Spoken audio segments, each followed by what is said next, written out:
The other day I made a video about how to make a market bag in 2 different shapes from a dish drying mat and some fat quarters.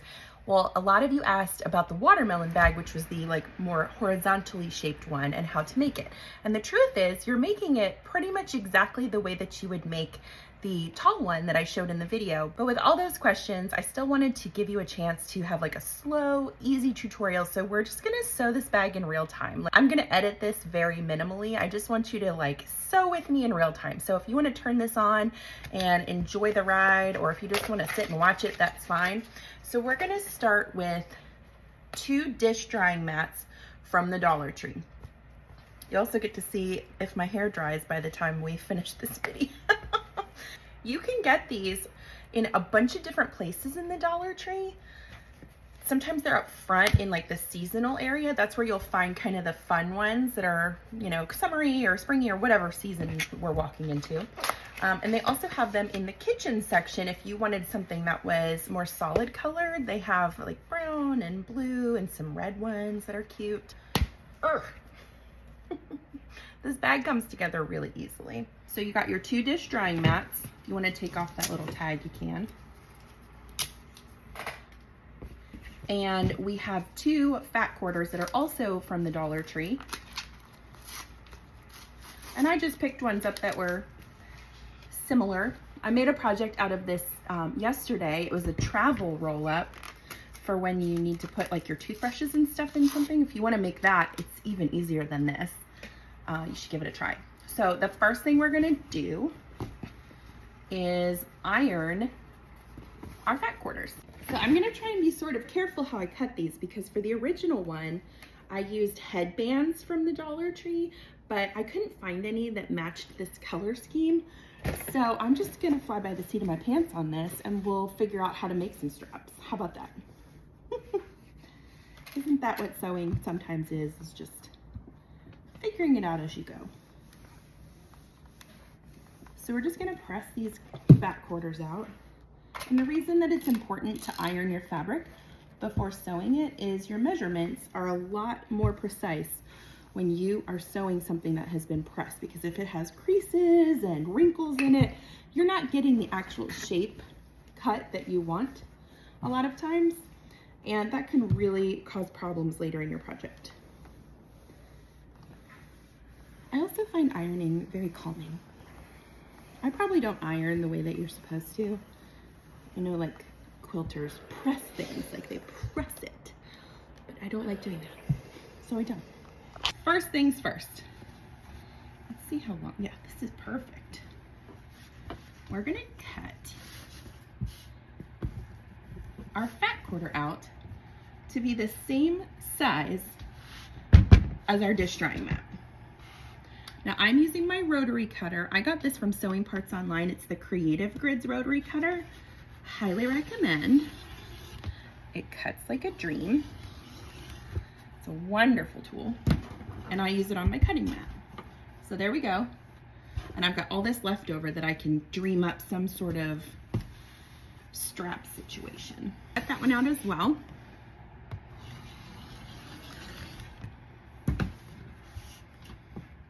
Okay, so we have 2 dish drying mats, and we've got, well, no, this one, 2 lining pieces. Now, let's tackle our handles for this bag. Now, for the other bag, they were shorter, sort of you could loop it over your arm, but let's see if maybe we can find a way to make them a little bit longer. Could do is cut 4 strips and connect them together. I like that plan. Let's do that. I'm gonna cut these 3 1/4 by whatever length I have left here, and then we'll even them up lengthwise when we're done. There's 1, 3 1/4. I also usually have music playing when I do a live, but I know that can get a little loud, and also I sing a lot, and some people find that distracting. Okay, this is gonna work out swimmingly. All right, so we've got 3, and then we need 1 out of this little friend. 1/4. So we're gonna do 4 strips of 3 1/4 inch wide leftover pieces. So at this point, get rid of all, like move all that stuff that you're not using out of the way. Now these are my shorter strips and they have selvage, so we'll have to get rid of that. So when I cut the selvage off, it's gonna be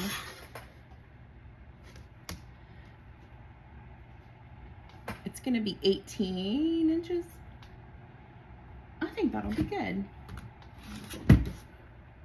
Let's make them all 18 inches once you get everything cut. And we have our 1 long piece, our straggler here.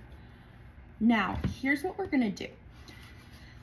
Let's go to the machine and I'm going to take, so 2 of these are gonna be 1 strap and 2 of these are gonna be the other strap.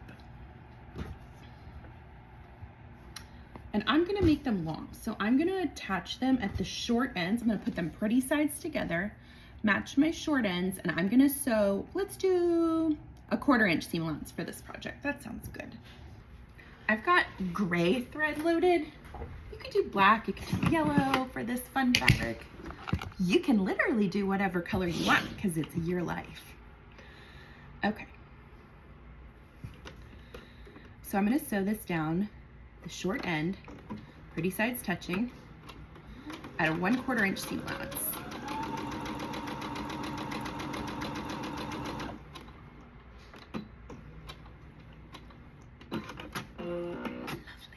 All right, let's do it to the other one. I hope this long form, sort of unedited, she sews seams,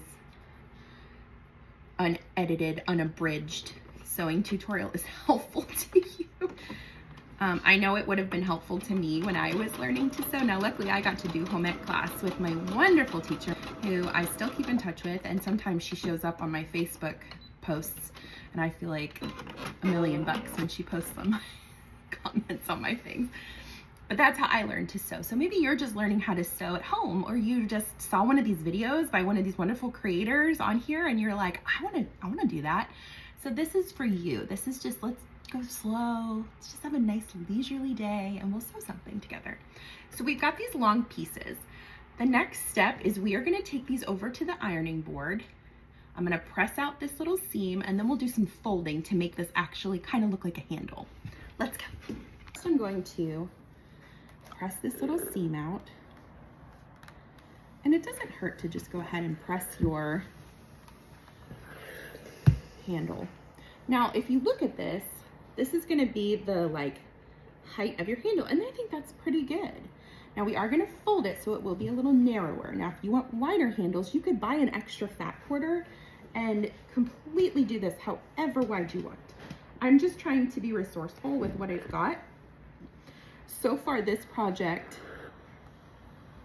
is costing me, let's see, $2.50 for the 2 dish mats and $2.50 for the fat quarters. Is there anything else involved with? No. So it'll be $5 to make this market bag. Now, some of you were saying, I'm sorry, let me update you on what I'm doing. I folded this in half. I'm gonna fold these edges in and then fold it in on itself. So this will be the width of my strap. And if you don't like that, you could even do, for fun, let's do that this time. Instead of doing that, let's fold it in just 1/4 inch. And you can use your seam guide to help measure that, or you can just eyeball it. And if we only fold it in 1/4 inch, that's gaining back a little bit of our width on the strap that will help us have a wider strap when we sew it. It's all in how you do the math.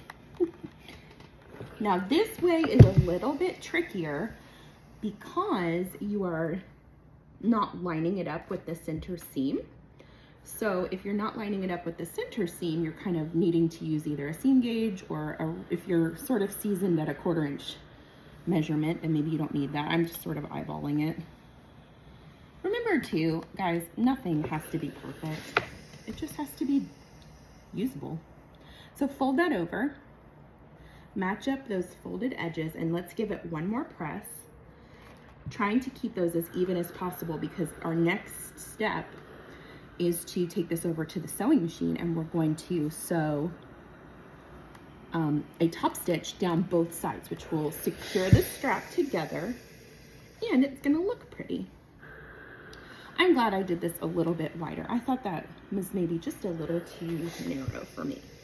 So this will be the new width of my bag strap. And that should easily go over the person's shoulder that's using the bag. Now, some of you were saying, like, I like the watermelon bag, but I wish it was bigger. Now, that one gets a little bit tricky because you're sort of at the mercy of the size of the dish mat. Now, if you're trying to save money, that's about as big as you can go. But there are some like other ways you could get around that. You could spend more money and find a dish mat at like Walmart that's a little bit bigger. It might not be as cute, but it would give you more space. And the thing that's nice about this dish mat as the bag is that it's soft and it's squishy. So if you buy something that's semi-breakable or fragile, like eggs at the farmer's market, this gives you something nice and cushy to put it in there. It'll keep it safe. So I'm folding this one in 1/4 of an inch again. And I'm gonna fold this side in 1/4 of an inch.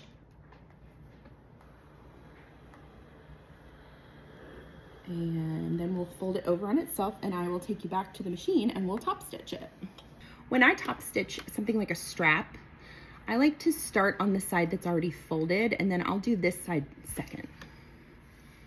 I'm not sure if it really makes a difference, but for me, it feels like I'm giving it a little bit of breathing room in case I need it. And I'm gonna change my top stitch length to a 3.5. I like to top stitch at a little bit of a longer stitch length. I think a longer stitch length looks pretty. And also when you're top stitching, I don't know, it's not like my favorite thing to do. So if you make your stitch length longer, it doesn't take as long because it sews faster. So there's that. Stitching both the right and the left side of that strap, and then we'll do the same thing on our second strap. And after that, we're pretty much ready to roll. The bag really comes together quickly after that. Here is that top stitch. Let's do it again. We've got our straps top stitched. Now it's time to lay them out on the bag where we want them to be. So this is gonna be a horizontal bag. This is my pretty side. It's gonna be the outside. Make sure if it's directional, which these bees are kind of going all over the place, so it doesn't really matter. And then lay your second piece on top. And now we need to decide where we want these straps to go. So first of all, make sure that they are not twisted. And let's measure it. So it's 18 inches across, which means 9 is the middle. So if I move 1, 2, 3, if I do it 3 over from the middle on that side and 3 over, yeah, I think that would be a good placement. All right, so pull that lining down a little bit. You can baste this here, which is a temporary stitch, if you want to. That'll hold it in place for you. If you're new to sewing, that would be a good idea. I'm just gonna clip it. I keep losing where my 3-inch mark is. And then I'm gonna lay my, well, you know what's a good idea? Let's keep this from going in the way of anything. So I'm actually just gonna bunch this up and clip it with a bigger clip so that it stays out of my sewing range. And then we're gonna lay pretty sides together, the lining on top of the main, and make sure that that strap is sandwiched in there.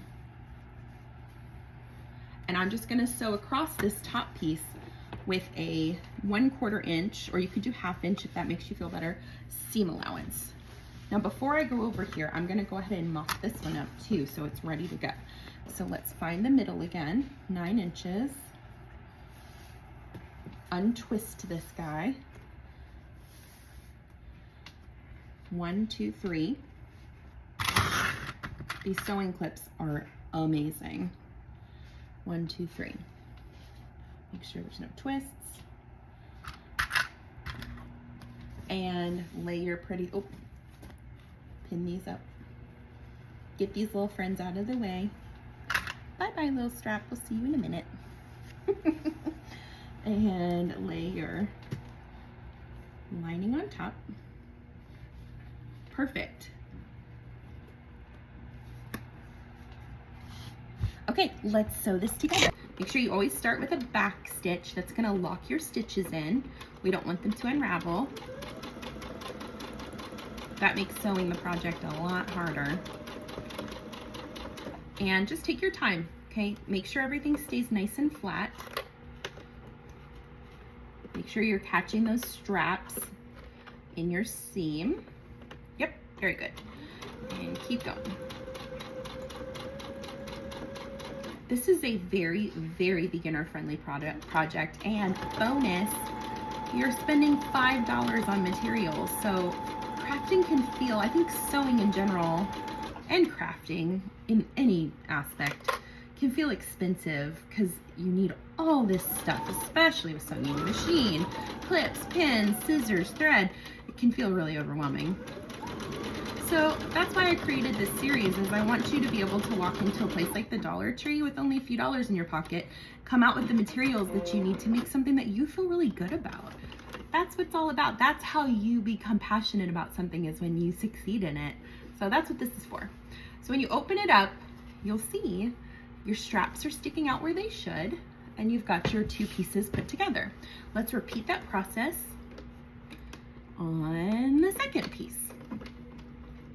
I have made a ton of Dollar Tree projects, and what's funny is this started out as just like a, I don't know, I think it was February. I was sitting in the car pickup line thinking about some of the comments people have made on my post, which is like, gosh, I wish I could start sewing, but money's just really tight right now, or I've got little ones coming for the summer to visit grandma, and I want to show them some things to do, but I'm just not sure how to afford that with 4 little kids at my house or whatever.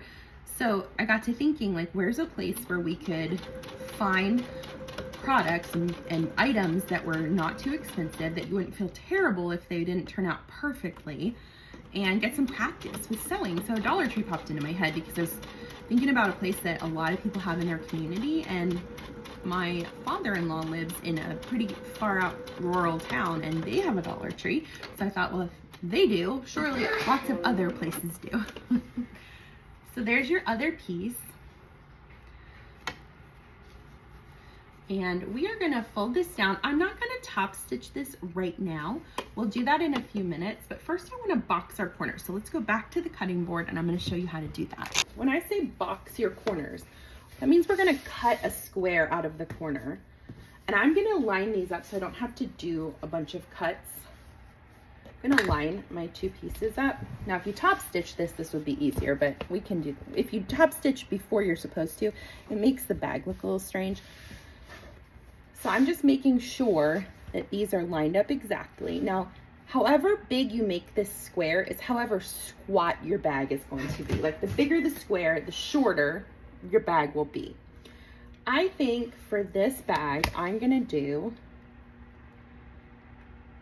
I want it to be able to hold eggs. So let's do like a 2.5 inch.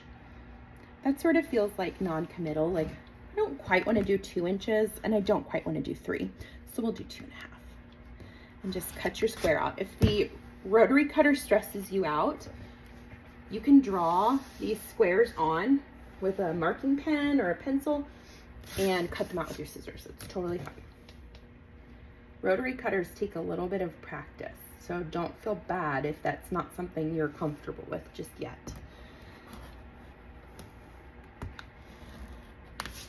Okay, you can save these for other projects. I have a post about making face pads, like to wash your face with, and that'll be a fun project. So this is what it looks like once you've cut those corners out. Let's repeat that on our other side.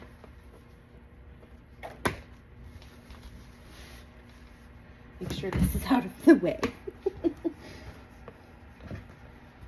I love this bee fabric, but I was laughing as I was making a post this morning using another fabric involving bees, how funny it is that we find bees so adorable when it comes to fabric, but in real life, if we had this many bees around us, we'd be like losing our ever-loving minds. Like running around like our hair was on fire.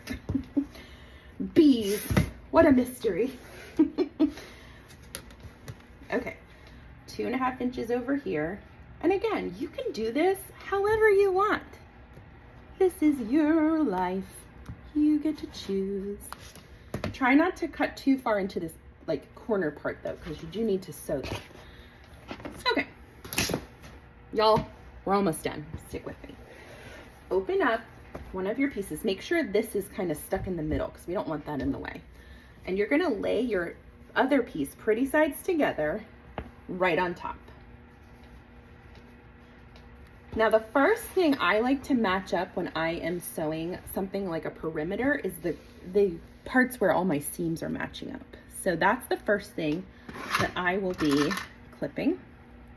And then I just sort of work my way around. I'm gonna clip the bottom of our main piece. This is gonna get sewn. This corner, these boxes are not going to be sewn on this step. Now, I'm going to clip the opposite side. Get that all situated. When you get to this lining piece, first of all, let's make sure these straps are out of the way. Then, you're gonna flatten it with your hand. We are gonna sew in onto this piece about maybe 2 inches, maybe 1 inch even, and leave this part open because we're gonna turn the bag out through that hole in the lining. So if you're new to sewing and you're worried that that might be something that you will forget to do, grab a Mart pen and just put a little line here that's like a visual reminder of don't sew here. Okay, let's take this to the machine. We're almost done. I'm gonna sew this edge first. So we'll do a 1/4 inch seam allowance. You don't need any special needles for this project. However, I would suggest that you at least use a universal 80-12 at the very least. When it comes to needles, the higher the numbers, the more thick your needle is going to be and the more that it can sew through. So this is asking a little bit more of your sewing machine than you normally would. So giving it the right needle to support that is important. I'm actually using, I had this on from another project and I just left it on because I knew I was gonna sew some like heavier drying mats today.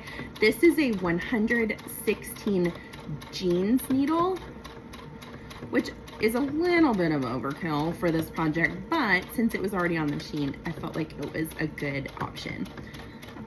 90-14 would probably be my like main suggestion for this type of material. And a universal needle is fine. We're gonna go to this side, 1/4 inch seam allowance still. I think that's what's one thing that people get like overwhelmed about when they're learning to sew is what type of needle do I need? I get that question a lot. For a lot of projects, like if you're just sewing like cottons, like quilting cottons and simple projects, I typically recommend a universal 80-12. You usually can't go wrong with that. Except when you're sewing weird things like dish drying mats that might need a little bit more support. Sewing Parts Online actually has a booklet that is for like the Schmetz needle brand, and it is wonderful. It tells you exactly the needles that you need for each project and like what they're good for, and that's a really nice resource to have. I have one in my sewing room and I use it all the time, and I sew a lot, but like it's not easy to keep track of all the different types of needles out there. Now remember, on this lining piece, we're sewing just a little bit in, maybe 2 to 3 inches. I'm gonna go 3. And then back stitch it. Back stitch is super important on this part because you want those stitches to hold tight because you're gonna be pulling a lot of stuff through that hole. They call it birthing the bag, which I find, I don't know, it feels icky to say. But it is kind of like birthing something because you're pulling it out. Okay, and then all we have left is this one other side. Now I'm not going to start it in this way. I actually like to tackle that foam first. I'm gonna turn my project over and tackle the foam. Make sure you do your back stitch and zip it through. This bag is so much fun. So many options. I actually like put some books in it and carried it around the other day. I took those out and I put snacks in it for my kids for the car. So having a few of these on hand is actually really going to be helpful. You could line it with a shower curtain liner instead of like this fat quarter fabric, and you could carry things home from the pool in it. It's not going to be waterproof. None of the bags that I make, I will never tout them as waterproof because you're sewing into them. So clearly they're going to have some holes. But water resistant is a good word. I think if you wring your bathing suit out real well, it's going to make it home fine in a bag that's lined with a shower curtain. I've got tons of videos using shower curtain liners if you want to explore those. So our bag is sewn together around the perimeter. The next step is we want to box these corners. We're going to sew the boxed corners. So right now they look like this, and what I want you to do to box them is grab them and open them and make those seams match up. You can nest them, and what that means is you're going to push one seam this way and one seam that way, and that will help them lay flat. And you can do this at 1/4 inch, or if you're a little uneven on your stitches or your cutting, do it at 1/2 inch. Nobody's going to care. Are you going to care? I'm not going to care. There's no quilting police or sewing police that are coming to arrest you or anything. Do what you want. I'm going to do it on 1/2 inch, just so you don't feel bad if you do it on 1/2 inch. Back stitch. And work your way around the bag. Let's see, what else could we put in this bag? Maybe you should make some suggestions in the comments. Let me know below what you would use a bag like this for. My initial post was to make it for the farmer's market. And with this longer strap, I think that'll be perfect. You can just sling it over your shoulder, carry home your goodies. But some people were saying it's not big enough for that. So what is it big enough for? What's good for this bag? Take your time on these foam pieces. They're thick, right? That's why I was talking about that needle a minute ago. And maybe that's why you should do your seam allowances for this step at 1/2 inch, because then it'll take some of that stress away of trying to like make it super precise. Just remember, if you do take 1/2 inch for your seam allowance, that will be 1/4 inch less that you'll have of the bag inside, because it's moving it to the seam allowance, if that makes sense. We have like, I think one more step after this, y'all, and then we're done.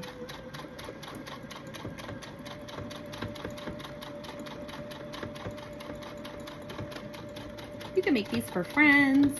If you're going over to like a dinner party at a friend's house, you could take this with you. What a nice little hostess gift. All right, reach in there, that hole that you left open. Pull everything out. Go slow, don't rip anything. This is not a sprint, it's a marathon. This is where, like, for me, this is the most exciting part, because it's like you're seeing your work. When you tell somebody that doesn't sew, that when you sew something, you sew it inside out, I think that like really throws them for a loop. It sort of makes us magicians.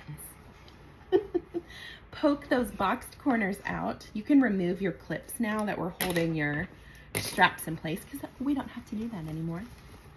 And you can use a knitting needle or just use your finger. Get that pretty boxed corner.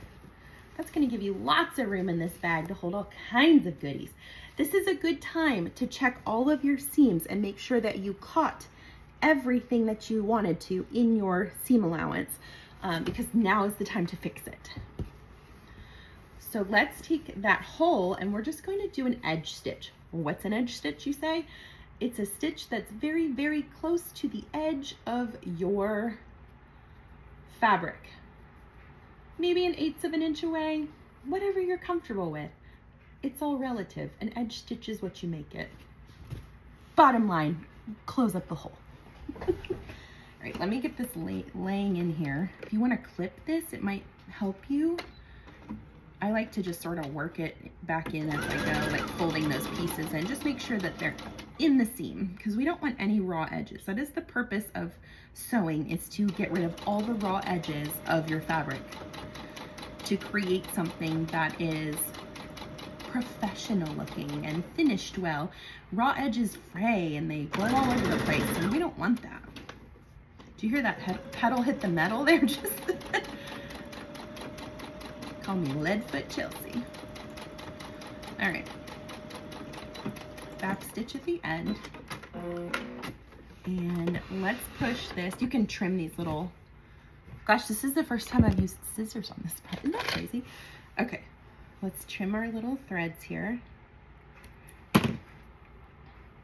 and push the lining into the bag. Oh, this is cute. Now, you actually have a couple options here.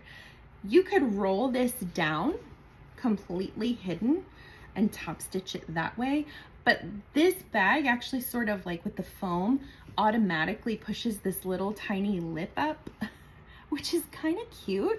So if you want to top stitch, you don't have to top stitch it at all, but a top stitch is going to help keep this from rolling in and out of the bag. So I think I'm going to leave a little bit sticking out. What do y'all think? I think that'd be cute. Roll it in. No, I'm gonna leave some out. And with that, I think I will, you could either stitch this in the ditch, and what that means is sew right in there, but if you are new to sewing, that might be a little stressful. So just considering that this is a beginner friendly project, I'm just gonna sew it right along the edge because that makes it less stressful. Here's something I want you to remember. This does not have to look perfect, okay? If your fabric doesn't quite match up exactly on your seam corners, or if you have something that's not exactly straight, I don't want you to dwell on that. What I want you to dwell on is the fact that maybe yesterday you had never sewn a thing in your life, and today you made a bag. That's pretty big. Like, that's a pretty awesome accomplishment, and that's what you should be proud of. I want this to be a supportive place where you feel like you can be vulnerable and ask questions as we learn. I am your sewing hype girl. You can count on me to cheer you on. I like to celebrate with y'all. So if you make one of these bags, send me a picture. I want to see it. I love that kind of stuff. And there's no real pattern to go with this. I just kind of made it up one day. Once you get the basics of bag making down, you can really make anything. There's a few things you just need to learn to be able to be like functional in making a bag, like boxing the corners and making a strap.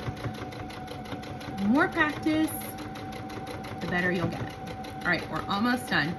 Let's match up that top stitch, back stitch it, cut the thread, and we'll trim these little stragglers. It's also a good time to look over your bag, and if you have any other little threads sticking out, go ahead and snip them. That helps create a nice professional finish. All right, are y'all ready to see this? Oh my gosh, that's cute. It's a perfect little market bag, and it's got nice long straps. You can make these shorter or longer as you like. This is our dish drying mat Dollar Tree bag that we made for $5. And I think that's a perfect length for me. Let's see, will it fit oh, yes it will. I don't have a carton of eggs, but I can promise you that a carton of eggs is gonna sit in the bottom of this bag very comfortably. So there you go. If you want more tutorials that are like just unabridged, long length tutorials, let me know in the comments. And if there's something that I've made through the Dollar Tree series that would be beneficial for you to see in this kind of format, let me know, because I'm happy to do that for you. Thanks for following along. I'm Chelsea with She Sews Seams. I appreciate all of your support. Like and subscribe for more of these videos, and we'll see you soon.